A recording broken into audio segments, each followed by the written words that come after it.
Hi there, everyone. Welcome to the Daily Gardener. I'm your host, Jennifer Ebling. It's July 17th.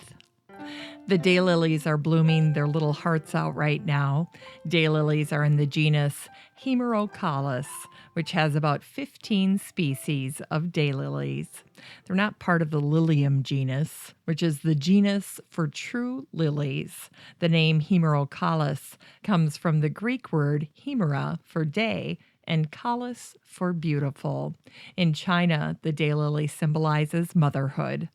The common name alludes to the flowers, which typically last a day. The daylily flower stems are called scapes, and as one fades, the next scape opens, keeping daylilies blooming for weeks or even months.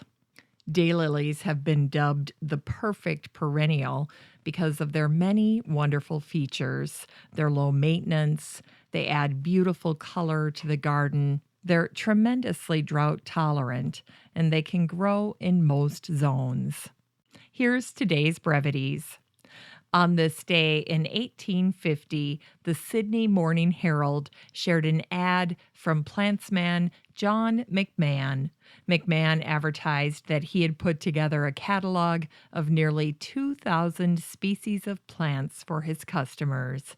McMahan assured that, quote, plants securely packed for long journeys, glazed plant cabins prepared, and filled with rare plants for transmission to Europe.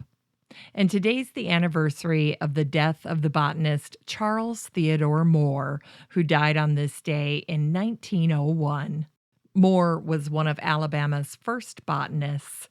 He was born in Germany and was a trained pharmacist. He traveled the world before settling in Alabama.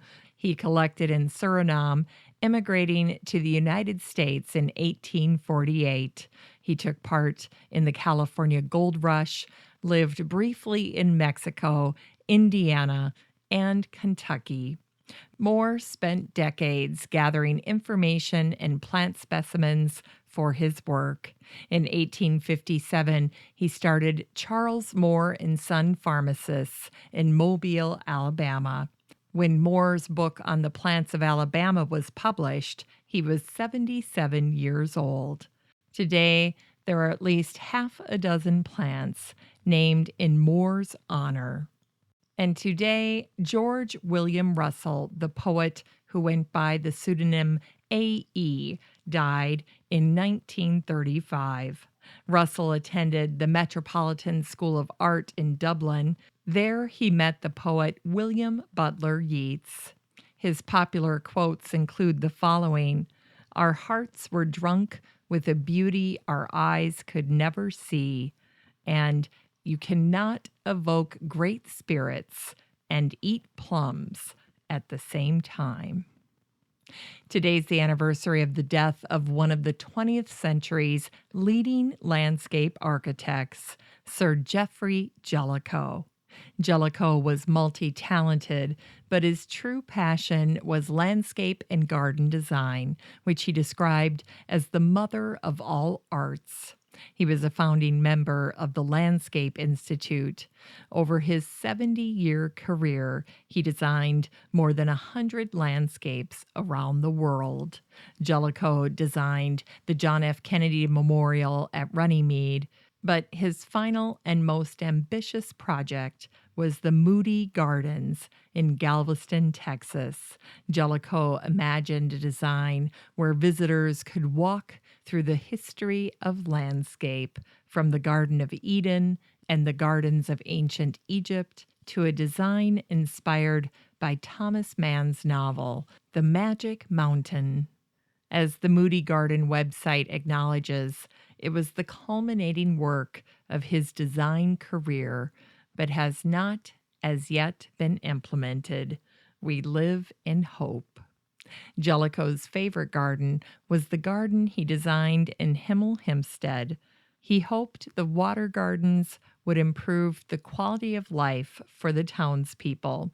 He designed a canal with dams and little bridges to take visitors from the town parking lot to shopping. Jellicoe designed the canal after seeing one of Paul Klee's paintings of a serpent. Jellicoe said, "The lake is the head, and the canal is the body. The eye is the fountain. The mouth is where the water passes over the weir." For today's Unearthed Words, here's a poem from Niels Mogens Boedecker, who was an illustrator and author of children's books. Mosquito is out. It's the end of the day. She's humming and hunting her evening away. Who knows why such hunger arrives on such wings at sundown? I guess it's the nature of things. Today's book recommendation is A Year in Trees by J.C. Ralston and Kim Tripp. Ralston and Tripp point out that just 40 species of shrubs and trees make up 90% of the landscape plantings in the United States.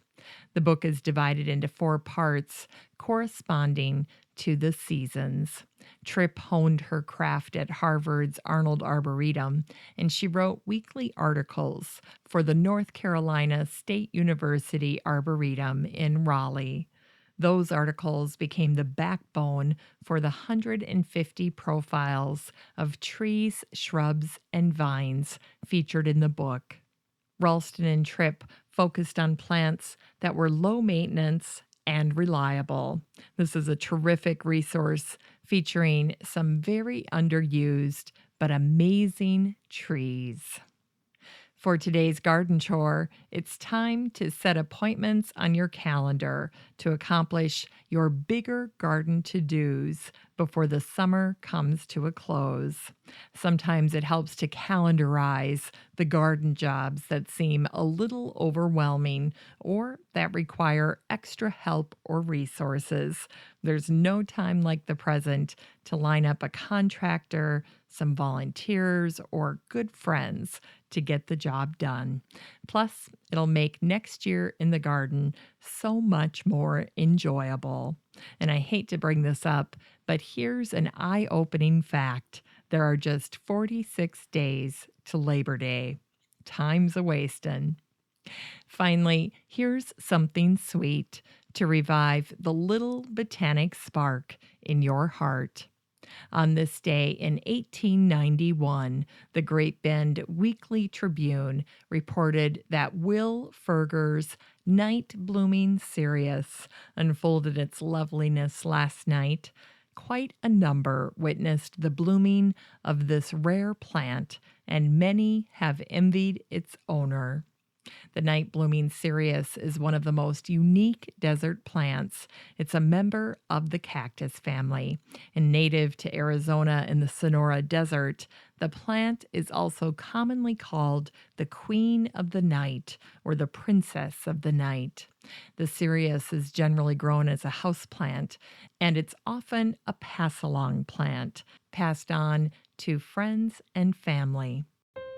Thanks for listening to The Daily Gardener, and remember, for a happy, healthy life, garden every day.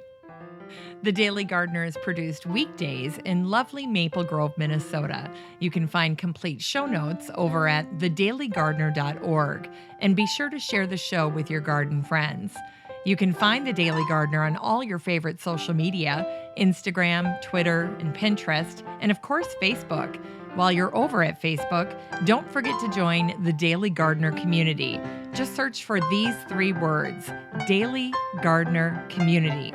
The group will pop right up and then request to join. Finally, I want to thank my team at Podfly Productions, where my fabulous editor is Eric Begay. Have a great day in the garden, and we'll see you tomorrow.